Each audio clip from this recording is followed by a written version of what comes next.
Hello everyone, my name is Tanvi Goyal and I got 681 marks in NEET 2024. In today's video, I'll be discussing about my NEET day experience, and before starting the video, I would like to give you a kind of backstory जिससे आप लोग मेरी actual NEET day की situation समझ पाओ. तो मैंने 11th and 12th में like I scored okay in my boards, but I was not prepared for NEET. तो मेरा जो स्कोर था in NEET first attempt it was not good.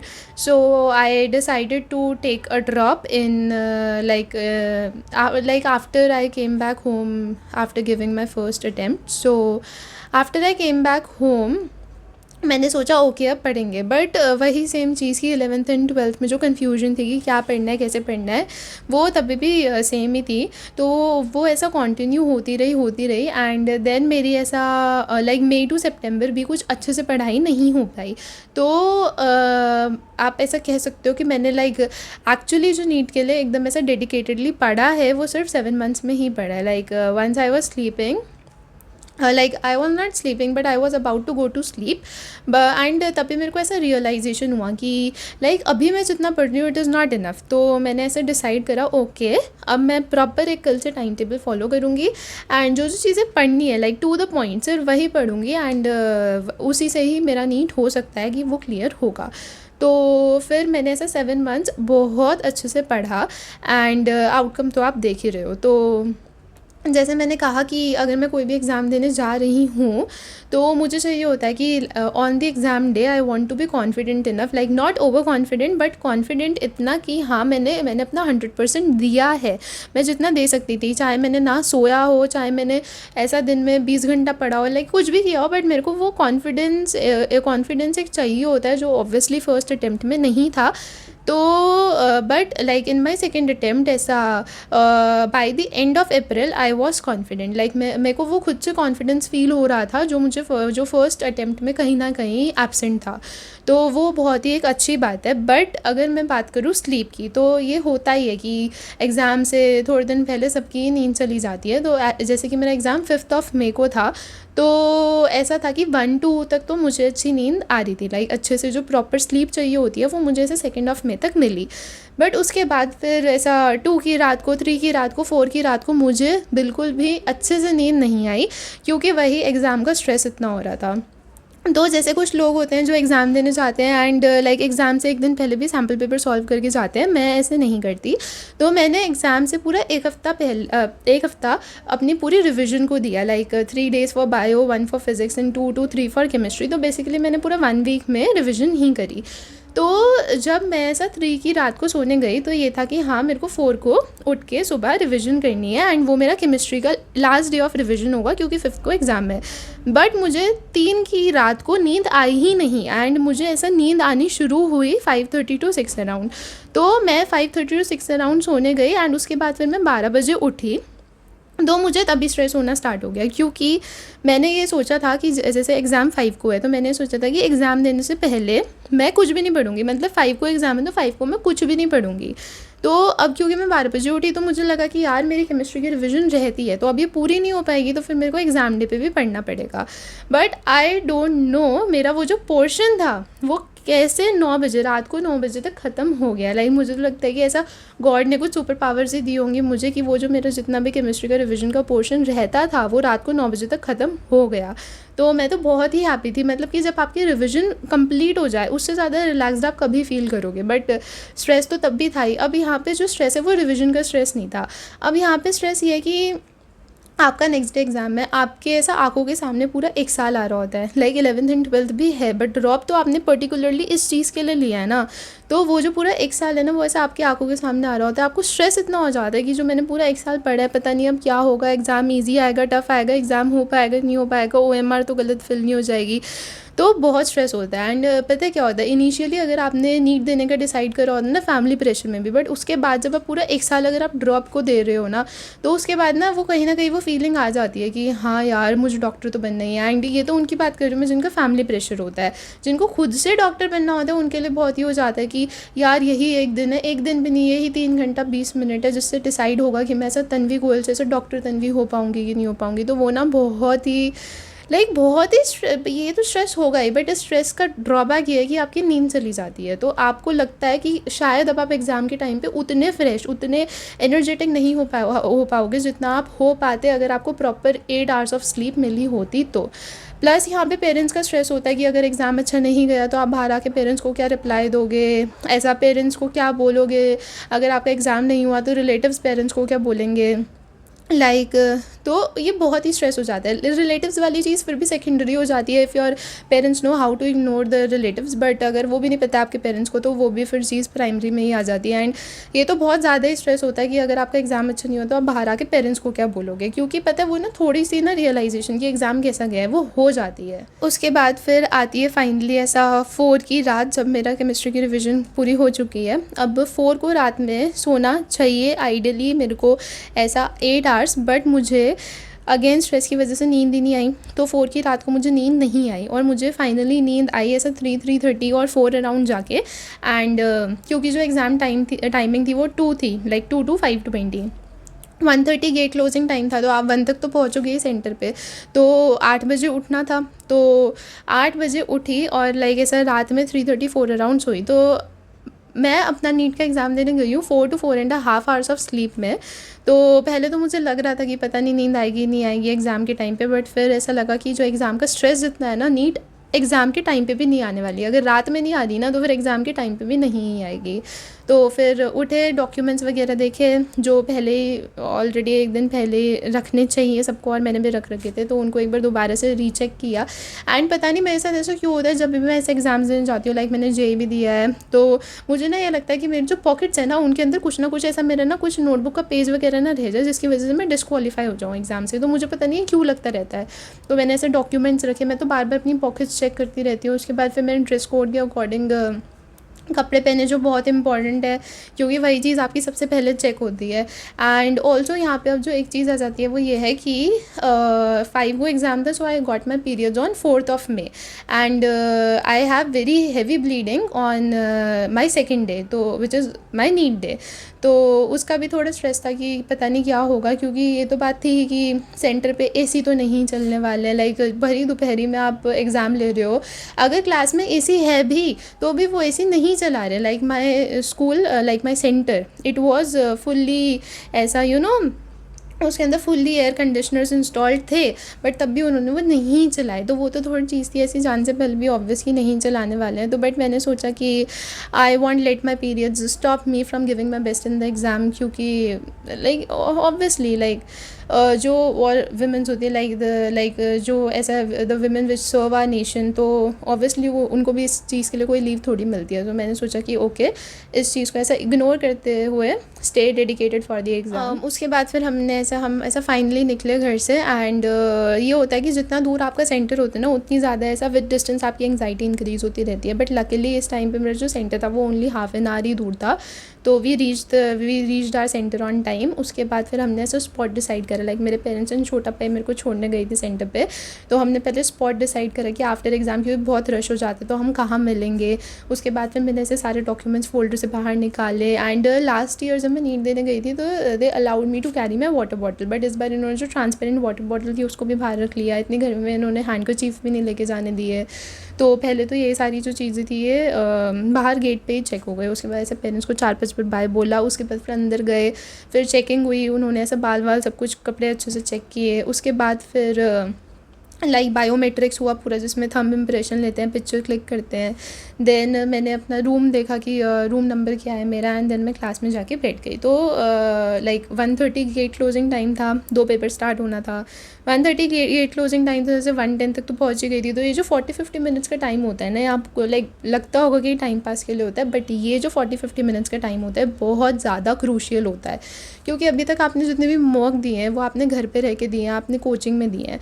अब ये जो जहाँ पे आप आए हो एग्ज़ाम देने, ये पूरा सराउंडिंग ही बहुत अलग है। तो ये जो 40-50 मिनट्स का टाइम होता है ना, दिस इज़ द टाइम जिसमें you are suppose to get comfortable with your surrounding.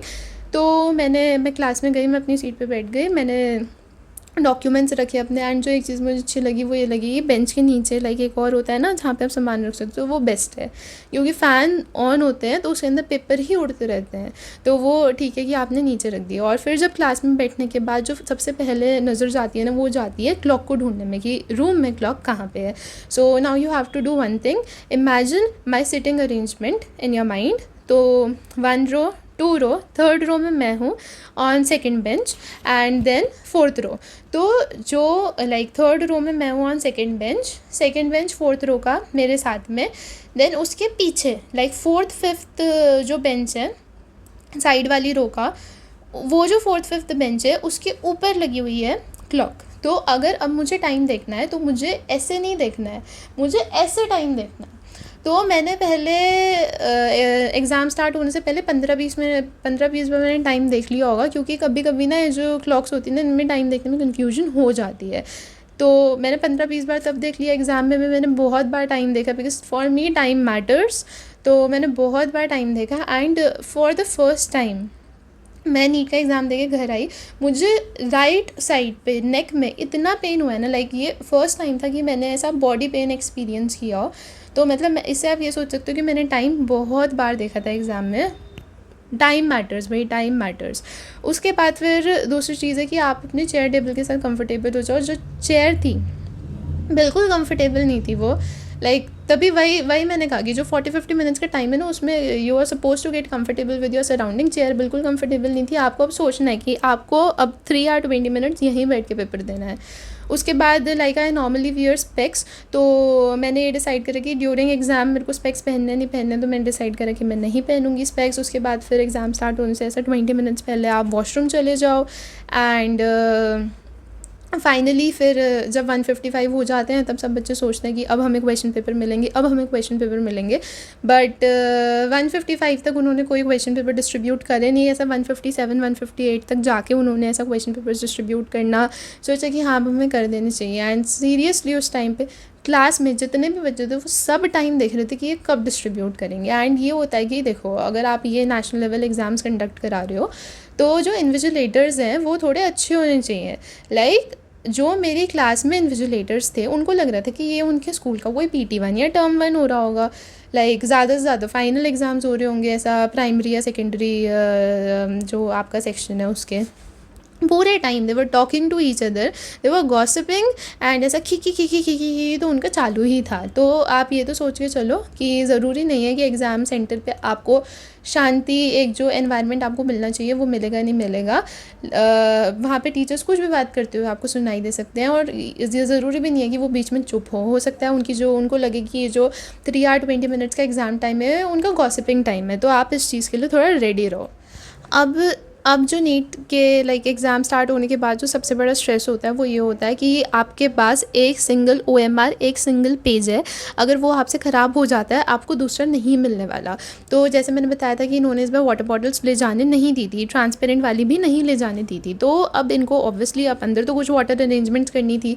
तो वहाँ पर लाइक जो आंटी थी वो क्या कर रही थी, वो ट्रे में वाटर ग्लासेस ला रही थी, एंड जो रोज़ के बीच में ऐसा गैप होता है वहाँ से लेके जा रही थी। तो मेरा तो वहाँ पे जो ऐसा स्ट्रेस हुआ वो इस बात पे हुआ कि इफ़ इन केस गलती से उनसे वो जो पानी है वो मेरे बेंच पे गिर जाते, मेरी OMR गीली हो जाती है।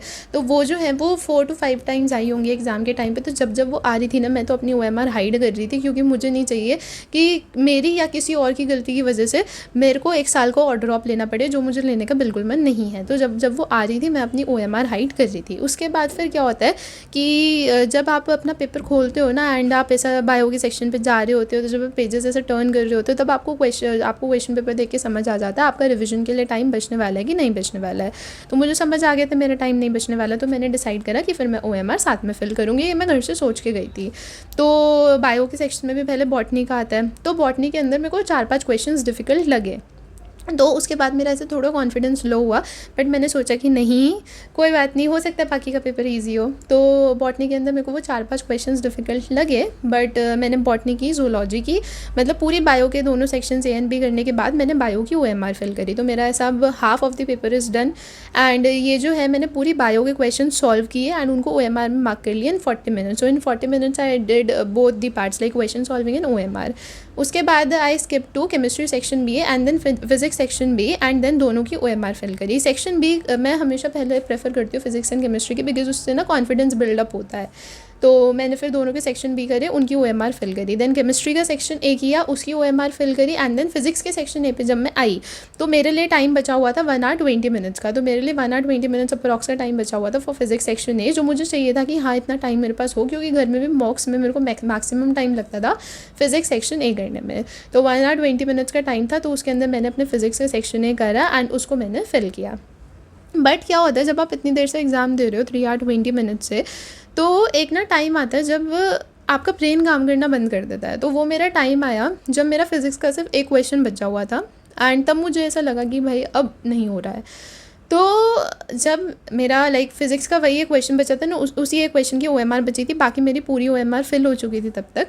तो वो एंड का ऐसा ये 15-20 मिनट का टाइम होगा जब मेरे ब्रेन ने ऐसा गिव अप कर दिया था। तो मुझे समझ नहीं आ रहा था कि मैं उस क्वेश्चन में क्या करूँ। रोलिंग मोशन वाला वो क्वेश्चन था जो कुछ लोग कहते हैं आउट ऑफ सिलेबस भी है, क्योंकि रोलिंग मोशन डिलीट कर दिया था NTA ने।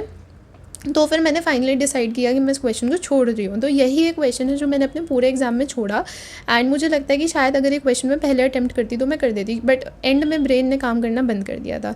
अब मेरे पास टाइम बचा था 10 minutes का एंड OMR क्योंकि मेरी फिल थी, तो अब मैं पेपर में रिविजन करके तो कुछ ठीक नहीं कर सकती थी। तो मैंने जो चीज़ करी 10 minutes में वो ये करी कि मैंने देखा कि मैंने OMR में जो जो चीज़ें फिल करी है मैंने उन्हीं को ही टिक करा है ना, क्योंकि घर से आके मैं स्कोर अपने क्वेश्चन पेपर से ही कैलकुलेट करने वाली हूँ। तो एटलीस्ट घर से आके मेरे माइंड में ये डाउट ना हो कि पता नहीं मैंने OMR में क्या फिल करा होगा। तो 10 minutes में वो मैंने देख लिया था कि हाँ सेम चीज़ है। तो वो भी बहुत एक लकी चीज़ हो जाती है कि अगर आपकी OMR करेक्टली फिल्ड है तो। एंड फाइनली जब टाइम ओवर हो गया एंड उन्होंने हमसे हमारी OMR वापस ले ली, उसके बाद ऐसा लग रहा था कि हाँ यार कुछ तो हुआ है। ऐसा होप्स थी कि हाँ हो सकता है कि सिलेक्शन हो जाए। तो वो जो होप्स थी ना वो थी। तो मैंने अपना क्वेश्चन पेपर लिया, मैं बाहर गई एंड बाहर जाने के बाद जैसे बहुत रश होता ही है, तो मैं जो स्पॉट हमने डिसाइड करा था मैं उस स्पॉट पे गई। देन वहाँ पे पापा आए हुए थे लेने। तो ऐसा होता है कि पेरेंट्स पूछते हैं कैसा हुआ कैसा हुआ। तो मेरा ये होता है कि जब तक मैं अपना स्कोर कैलकुलेट ना कर लूँ तब तक मैं बता नहीं सकती कि कैसा हुआ। मतलब अब देखो, अब मेरे अकॉर्डिंग तो अच्छा हुआ है, ठीक है, मतलब मेरे अकॉर्डिंग होप्स हैं। बट अगर मान लो कि वो डे मेरा लकी डे ना हो एंड मेरे ज़्यादा क्वेश्चंस गलत हो गए हो, तो मैंने पहले बोल दिया कि अच्छा हुआ है, बाद में मैं बोल रही हूँ कि नहीं यार ऐसे हो गया, तो ये बोलेंगे झूठ बोल रही थी। तो इसलिए मैंने क्या किया कि मैंने बोला कि हाँ हो सकता है हो जाए। उसके बाद फिर मैं घर आई।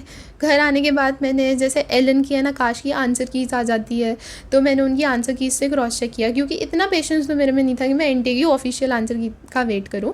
तो मैंने एलन की है ना काश की आंसर की से चेक किया एंड उसके बाद फिर मेरा जो स्कोर बन रहा था वो स्कोर मैंने फाइनली कैलकुलेट करा। And throughout the time I was calculating my scores, my parents were there in the room only and मेरे छोटा भाई भी वो रूम में ही थे।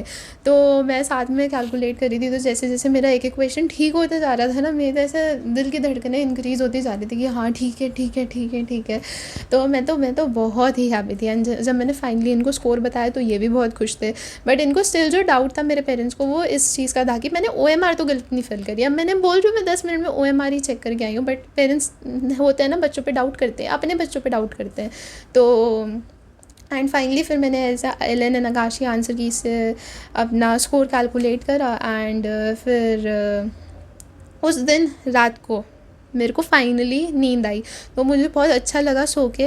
And so this was my need day experience and you can share your experience with me in the comment box कि अगर आपके साथ ऐसा कुछ स्पेशल हुआ हो या आपने कुछ स्पेशल चीज़ ऐसा फील करी हो उस दिन। And do like this video and subscribe my channel and share this video with your friends जिन्होंने नीट 2024 दिया हो या जो अभी नीट 2025 देने जा रहे हैं।